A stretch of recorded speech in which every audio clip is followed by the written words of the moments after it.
Partner হিসেবে বারিশা আপু আছে। বারিশা আপুর সাথে আসলে আমার অগণিত কাজ আমি বলবো, সামনেও আরও অনেক কাজ আছে একসাথে, এবং আগেও আমরা আসলে অনেক দিন ধরে কাজ করছি, যার জন্য এখন আন্ডারস্ট্যান্ডিংটা ওরকমই হয়ে গেছে যে বারিশা আপু যখন বলে যে কাজ আছে, আসলে ডেট লাগবে, আমরা আসলে মানে ইশারাই বলে ফেলতে পারি যে আসলে এখন আমাদের কাজ হবে কিংবা কি করবো না করবো।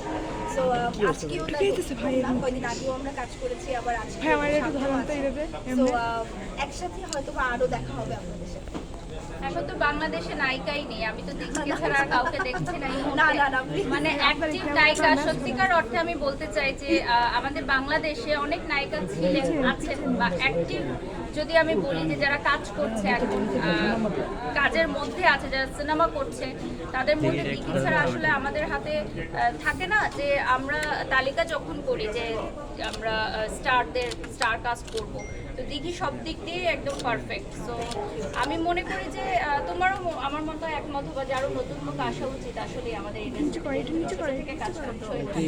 আর আমি আরেকটু আবান গোল্ডে কেন মানুষ গোল্ড কিনতে আসবে? বাংলাদেশে অনেক স্বর্ণের দোকান আছে, যেখানে কেন যাবে না, আপনারা এখানে কেন আসবে? বিশেষত কি বলছিল শেষ করে নি।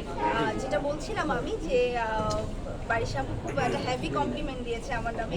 আমি জানি না এই কমপ্লিমেন্টটা আমি ডিজার্ভ করি কিনা, কিন্তু এতটুকু বলবো যে সে আসলে আমাকে অনেক আদর করে, ভালোবাসে, ওই জায়গা থেকেই হয়তো বা এটা ঘটেছে।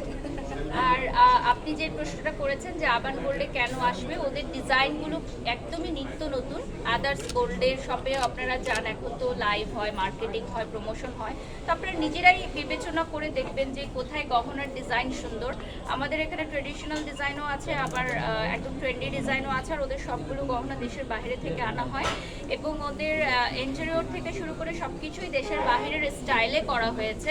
সো আমি যতটুকু জানি যে ওনারা আসলে দেশের বাইরের ট্রেন্ডগুলো ফলো করেন, এবং আপনারা ওদের পেজে গেলেও দেখবেন। সো আমার মনে হয় নিত্য নতুন যারা পছন্দ করেন একটু ডিফারেন্ট স্টাইল, তারা আবান করলে আসতে পারেন।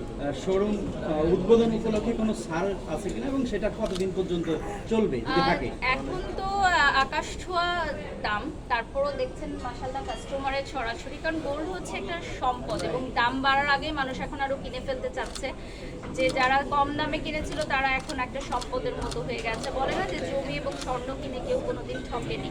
সো বিষয়টা হচ্ছে এরকম। তো দাম আরো বাড়ার আগে এখন কিনে ফেলা উচিত। আর হ্যাঁ, যেহেতু উত্তরা স্কয়ার মার্কেটে নতুন এসেছে ওরা, সো ডেফিনেটলি কিছু ছাড় থাকবে, বাট আমাদের বাজুস কর্তৃপক্ষ থেকে যতটুকু আমাদের বিধিনিষেধ আছে, যেটুকু নীতিমালা আলোচনা করে আমাদের যেই পার্সেন্টেজ বা যেই মজুরিতে ছাড় দেওয়া সম্ভব, সেটুকুই আমরা নীতিমালা মেনটেন করেই দিতে পারবো।